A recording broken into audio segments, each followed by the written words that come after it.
I should have woken up in my bed. That's how it had always been. My alarm buzzing, sunlight spilling through the blinds, the familiar mess of laundry scattered across the floor. But when I opened my eyes this time, I wasn't there. I was lying in the middle of a street. The surface beneath me wasn't asphalt. It wasn't even concrete. It was too smooth, too clean, like polished stone that had never been touched.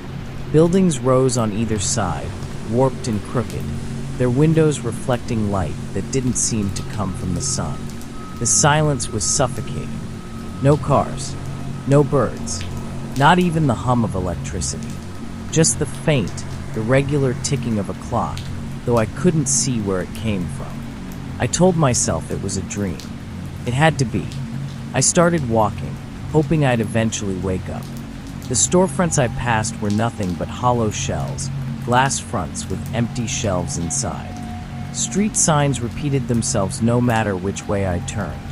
Main Street, Main Street, Main Street. Every corner was the same.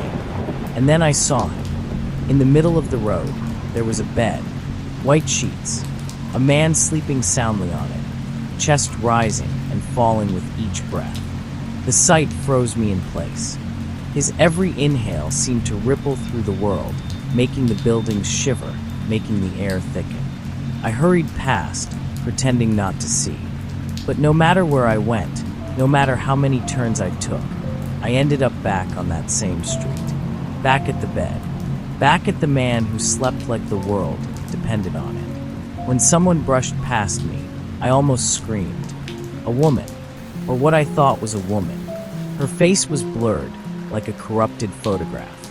Her mouth moved, but the sound that came out was static, a harsh, grating noise that crawled down my spine. And her eyes, they weren't looking at me. They were staring past me, behind me. I spun around, but the street was empty. Time made no sense there. My watch ticked to 3:17, then snapped back. Tick, snap, tick, snap, over and over.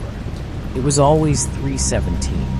When I turned back toward the bed, the man's lips moved. His voice was a broken whisper that still made the hair on my arms rise.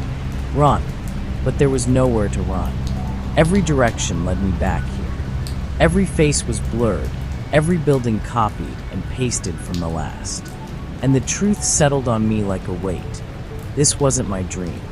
I was trapped inside someone else's. The air shifted. Someone was watching me. I saw him then, a man in a suit. At least the idea of one. His head hung too far to the side, his neck bent at an angle that bones should never allow. His steps were jerky, skipping, as though pieces of time were missing between each movement. One step closer, another, and with every step he took, the street behind him fell away into an endless black void. I ran. God, I ran until my lungs burned, until my legs ached. But no matter how fast I moved, no matter how many turns I took, the stiff, stuttering footsteps followed. The blurred strangers watched, their faces glitching, their mouths buzzing static. Then the sleeper woke. He shot upright in the bed, eyes wide and terrified. His lips trembled as he screamed. It's awake. It knows you're here. And just like that, the bed vanished. The man was gone. The street dissolved. Shadows stretched like fingers, clawing for me, dragging me deeper into the dark. I begged myself to wake up. I clawed at my own skin, screamed until my throat tore. Nothing worked. The dream held me tight, feeding on my panic. And then, I woke up, back in my apartment, in my bed, morning light creeping through the blinds. I laughed, almost cried with relief. It had only been a dream. But when I looked out the window, my breath froze.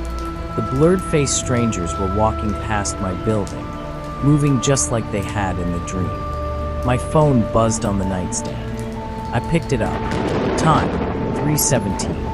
And then I heard it, my own voice whispering from behind me. You never woke up.